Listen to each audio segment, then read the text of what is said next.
আমার কোরআনের আমানত তুমি কি রক্ষা করতে পারবা?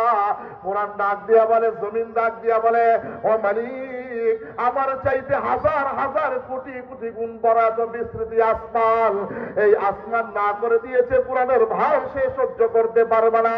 আসমানের তুলনায় আমি জমিন একবারে ক্ষুদ্র, আমি জমিন একবারে ছোট, আমিও পারবো না তোমার আজমতওয়ালা, ইজ্জতওয়ালা, সম্মানওয়ালা কোরআনের ভার গ্রহণ করতে আমি পারবো না। আসমান আল্লাহকে ফিরাইয়া দেয়, জমিন আল্লাহকে ফিরাইয়া দেয়। আরে আসমান আর জমিন সৃষ্টি করার পরে জমিন ভূমিকম্পের মতো থরথর করে কাঁপন সৃষ্টি হয়ে যায়। আল্লাহ রাব্বুল আলামিন এই জমিনকে থামানোর জন্য প্যারাক স্বরূপ বিশাল বড় বড় পাহাড় নির্মাণ করে দেয়। পাহাড় যখন নির্মাণ করে দেয়, জমিনের কম্পন বন্ধ হয়ে যায়। এই পাহাড়কে ডাক দিয়া বলে, আল্লাহ, ওরে পাহাড়, আমার কোরআনের আমানত তুমি রক্ষা করতে পারবা কি পারবা না? এরপরে পাহাড় ডাক দিয়ে বলে, আল্লাহ, এত বড় বিস্তৃতি আসমান তোমার কোরআনের আজমত রক্ষা করতে পারবে না, ভার রক্ষা করতে পারবে না, শান রক্ষা করতে পারবে না, আমানত রক্ষা করতে পারবে না। সে না করে দিয়েছে, জমিন না করে দিয়েছে।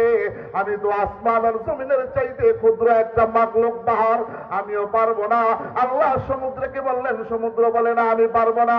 গাছ গাছালি তরুলতা বৃক্ষরাজি তারাও না করে দিল, আসমান না করে দিল, কোরআনের আমানত রক্ষা করতে পারবে না।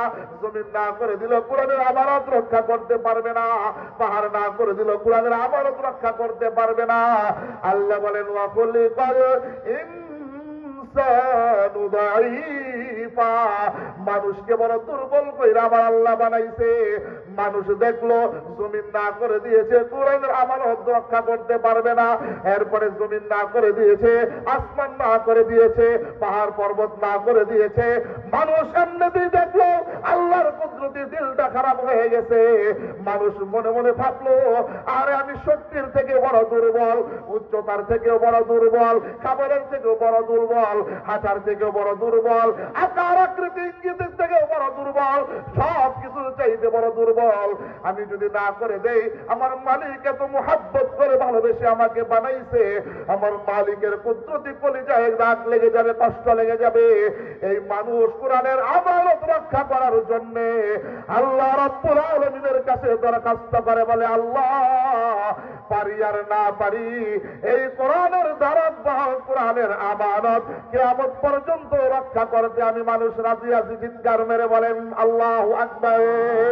আমার আল্লাহ রাব্বুল আলামিন এত খুশি হয়ে যায়, আল্লাহ ডাক দিয়া বলে, ইন্না রাদনাল আমানাতা আলাস সামাওয়াতি ওয়াল আরদি ওয়াল জিবালি ফাআবাইনা আন ইয়াহমিলনাহা ওয়া আশফাকনা মিনহা ওয়া হামালাহাল ইনসান ইন্নাহু কানা যালুমান জাহুলা। আরে মানুষ আসমান ফিরাইয়া দিয়েছে কোরআন আমানত রক্ষা করতে, জমিন ফিরাইয়া দিছে, পাহাড় পর্বত সব কিছু ফিরাইয়া দিছে। আরে মানুষ, তুই যখন রাজি হইছ, এই কোরআনের ভার এত বড়, এই কোরআনের ভার এত বড়।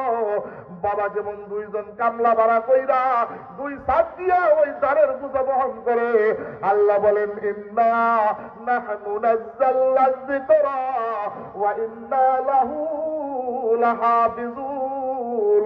ওরে বান্দা, এই কোরআনের ধারক যারা হবে, এই কোরআনের বিধিবিধান যারা মানবে, কোরআন নিয়মিত যারা তেলাওয়াত করবে, কিয়ামত পর্যন্ত এই কোরআনের একটা সূরা তো দূরের কথা, একটা পৃষ্ঠা তো দূরের কথা, একটা আয়াত তো দূরের কথা, আর একটা হরফ তো দূরের কথা, জবর জের পেশ তো দূরের কথা, কিয়ামত পর্যন্ত এই কোরআনের একটা নকশা পরিবর্তন করার কারো ক্ষমতা নাই।